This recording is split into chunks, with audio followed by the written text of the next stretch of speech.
I was looking at you all the way through that, going, you're on your phone. Let me go.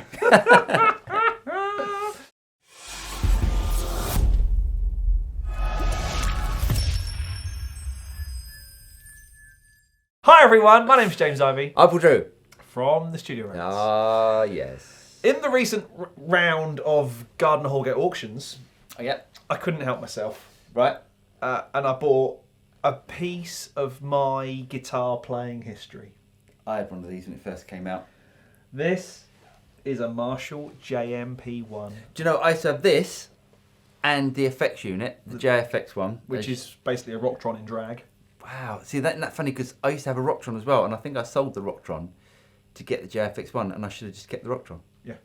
That was stupid. But it wasn't gold and didn't match. That's true. It did look cool. And my guitar player Steve in my old band had the 9200, the dual monoblock 100-watt amp, the 6U thing that took 3 of us to lift. So heavy. But it sounded amazing. But we thought, as part of our endeavour to capture some classic and vintage stuff for all things Tonex, it came up at a ridiculous price. I will say these things are holding their value is a ridiculous thing to say, but it's about 150 quid. That's a bargain for that. I mean, Yeah. it's of an era. It's Certainly. definitely got a sound about it. This thing was released in 1992. And it does sound very 1992, if I'm honest.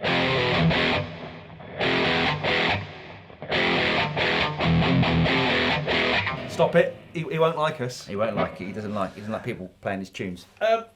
I think it's awesome. I thought it was awesome then, and I still think it's awesome now. It's very, it's that Iron Maiden, Def Leppard. I mean, there are so many albums that were recorded on this thing, and so many live tours that were done with these things. Yeah, up to very recently as well. Because it's a great noise. It is that Marshall rock and roll noise. But it doesn't have to be. I'm gonna do that. I'm gonna go to one of the clean patches that I set up. There you go. Try that. Okay. Brighten up a little bit for me. Yeah. No, that is treble all the way. Take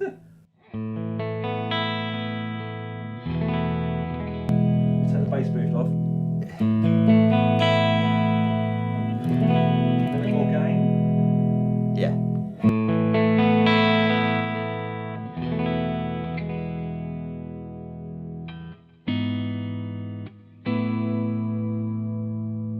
It's all right.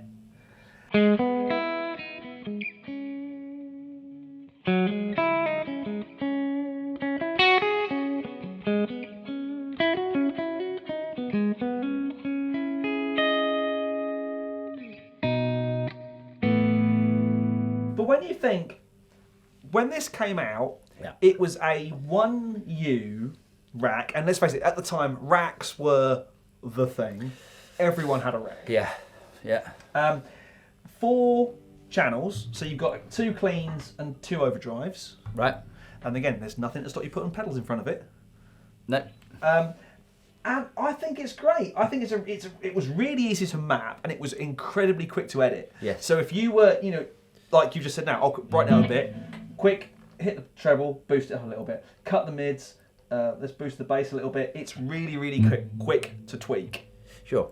Much like a real amp. And it has to be said, there's no diving through menus or anything like that, which you do have to do with things like the Axe effects and even the 11 racks to a certain extent. There was, to go in and tweak stuff, you had to dive in and get dirty with it. Whereas this is very, very quick. Should we hear the clean sounds? Let's do some more clean sounds.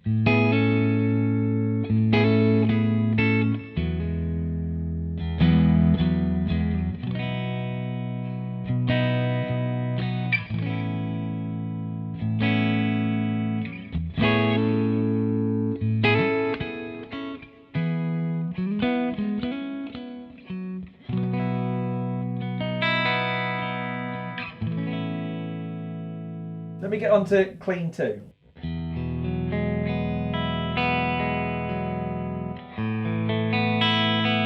See, that's better.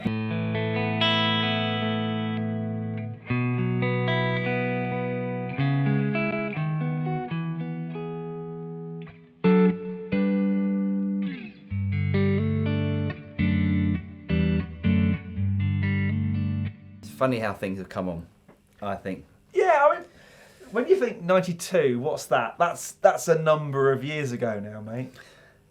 It is. It's quite a while ago. It is, but in 1982 you could buy a JCM 800. Yeah. You could buy a 900, obviously. You could go and buy the old vintage amps. You could buy a Boogie. Yeah. These weren't far off the price of a lot of the more expensive, because it was quite modern technology at the time. Yeah. I nearly picked up one of the old grey series, the 9000 series preamps as well, which were all solid state. Because no, it wasn't. Were they not? No, they weren't. They did a solid state one. Right. They did a valve state one, and they also did a full valve preamp. Because they had one of those as well, and it was going for next to no money. And I thought, do you know what? No, I'll stick with this. Yeah.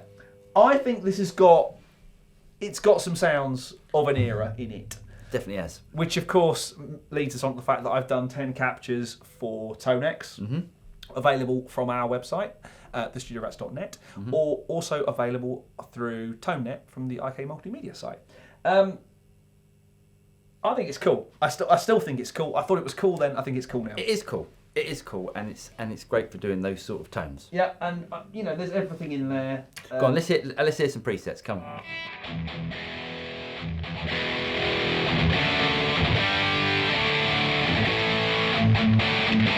So it's very much that.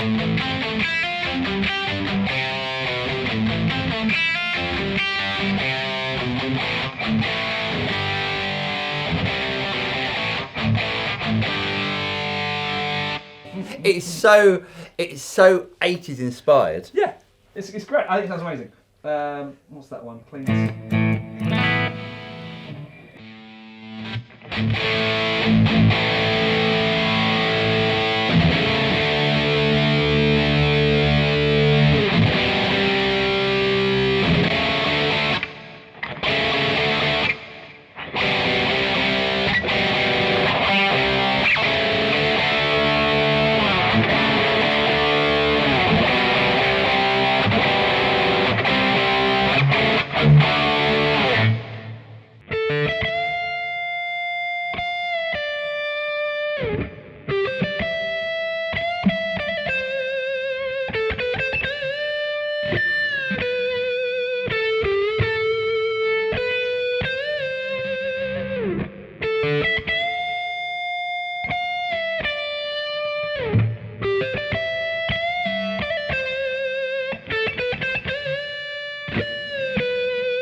That you and I disagree on tone. Hey, there'd be someone that would go to that and make it sound amazing. To me, I'm really struggling. It's not the sort of sound that I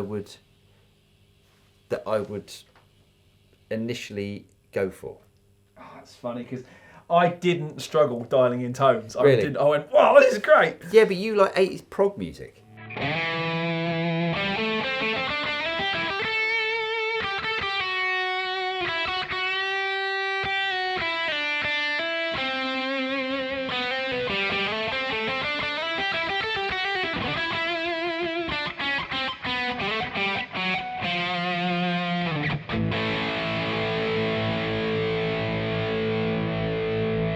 So there are 10 captures of this thing. I think it's awesome. It's got a place in my heart, definitely. Got a place in something.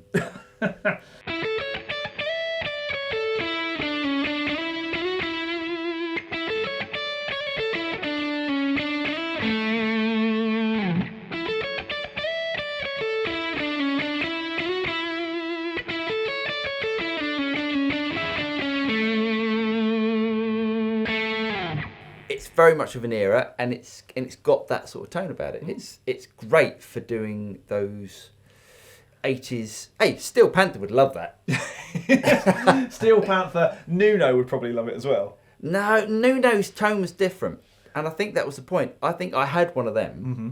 Then I bought an ADA MP1. Yeah, and the saturation of that is absolutely fantastic. The way that it reacts. I tried to get one of those as well, and I will get one. ADA MP1s. See, that was the poor man's Mesa Boogie to Axis. Yes, yeah.